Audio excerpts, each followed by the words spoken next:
बऱ्याच जणांना सवय असते ना खूप चहा उकळायचं, त्यांनी ना प्रचंड ऍसिडिटी होते. चहा घेतल्यामुळे शुगर इंटेक वाढतं, त्यातून इन्शुलन्स रेजिस्टन्स, वेट गेन वगैरे ह्या गोष्टी डेव्हलप होतात. चहा म्हणजे सगळ्यांनाच आवडतो, म्हणजे मला पण आवडतो आणि मी काय सोडणार नाही चहा. जेव्हा चहा मिस होतो मग त्यांना ते हेडेक सारखे सिम्पटम्स दिसतात, समथिंग रेसलेस झाल्यासारखं वाटतं. ते कशामुळे होतं? त्याचं पण एक सॉर्ट ऑफ अडिक्शन असतं शरीराला. कॉफीमध्ये कॅफीन आहे, तसं चहामध्ये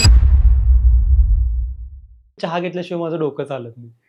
सकाळी मला चहा लागतो बरोबर किंवा आहे. दिवसातून 4-5 कप मला चहा घ्यावाच लागतो. हा. तर हे एक्सेस जे हे आहे, म्हणजे चहा घेतल्यामुळे शुगर इंटेक वाढतं, त्यातून इन्शुलन्स रेजिस्टन्स किंवा वेट गेन वगैरे ह्या गोष्टी पण डेव्हलप होतात इव्हेंच्युअली. होतातच की, होतातच.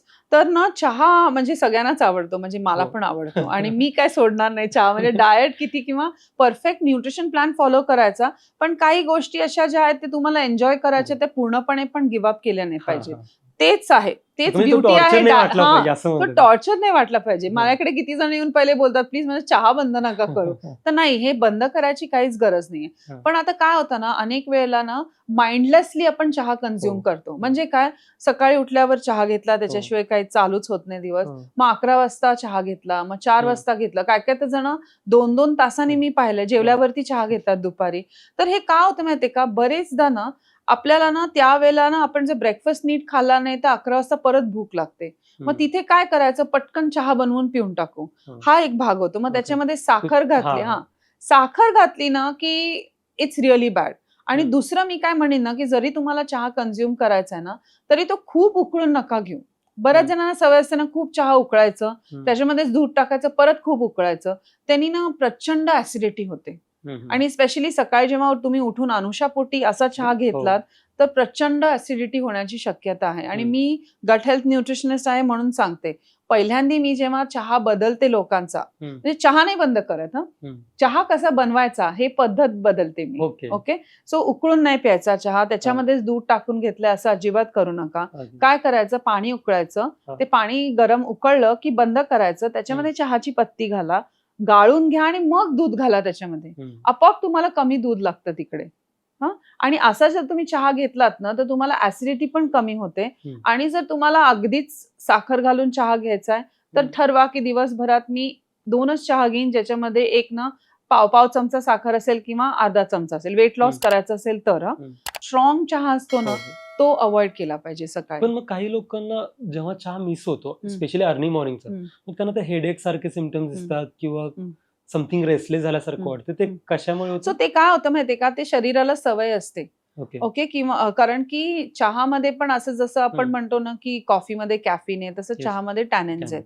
ओके, त्यांनी ना तुम्हाला त्याचं पण एक सॉर्ट ऑफ अडिक्शन असतं शरीराला. ओके, तर तुम्हाला जे काय हे तुम्ही आता ठरवलं की आजपासून मी चहा सोडून देणार आहे, अगदी स्ट्रॉंग चहा सकाळपासून घेणार नाहीये, ते एक 2, 3, 4 दिवस तुम्हाला त्रास होईल.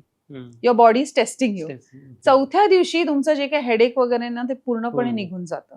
मग त्यावेळेला तुम्ही काय करू शकता ना, तुम्हाला जर हवंय ना ते तिथे काहीतरी खायला घ्या. म्हणजे तुम्ही तिथे बदाम खा, अक्रोड खा. काय काय ना तर मी सांगते की तूप साखर पोळीचा रोल करायचा आणि खायचा. त्यावेळेला कदाचित भूक लागली असते आणि ते तुम्ही चहानी पूर्ण करायचा प्रयत्न करता. तर तिथेच जर तुम्ही थोडंसं काहीतरी छोटंसं स्नॅक घेतलं ना तर तुम्हाला चहा प्यायची इच्छा पण कमी होऊन जाते. ते एनर्जी लेवल्स लो झाले असतात ना. जर तुम्ही खूप आधी लवकर जेवलात, 6 वाजता जेवलात, 7 वाजता जेवलात आदल्या दिवशी, आणि मग दुसऱ्या दिवशी उठलात तर नॅचरली भूक लागलेली असते ना, तर ती कदाचित भूक असते, ती चहाची तलब नसते. जर तुम्ही असं केलं तर डोकं पण नाही दुखणार. मी किती जणांना हे असं देते की सकाळी उठून एक तूप साखर पोळीचा रोल खायचा किंवा बदाम अक्रोड घ्या, त्याच्याबरोबर एखादं खजूर खा, खूप छान वाटतं आणि मग चहा खरंच प्यायची इच्छा होत नाही. ज्यांना चहा सोडायचा आहे त्यांना सांगते मी.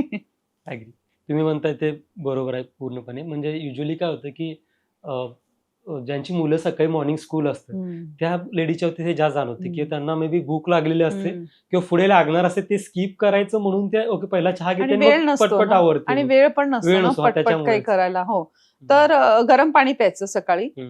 मी सांगितलं जसं तूप पाहिजे तर तूप घ्या त्याच्याबरोबर, मग व्यवस्थित राहतो. मग त्याच्यानंतर अगदीच थोडीशी भूक लागली असं वाटलं तर पटकन तोंडात 1-2 बदाम टाकून त्याच्याबरोबर खजूर, हे शेंगदाणे पण, बदाम कशाला, साधे तुम्ही शेंगदाणे जरी तोंडात टाकून खजूर खाल्ला ना, म्हणजे ही किती जुनी पद्धत आहे आपली.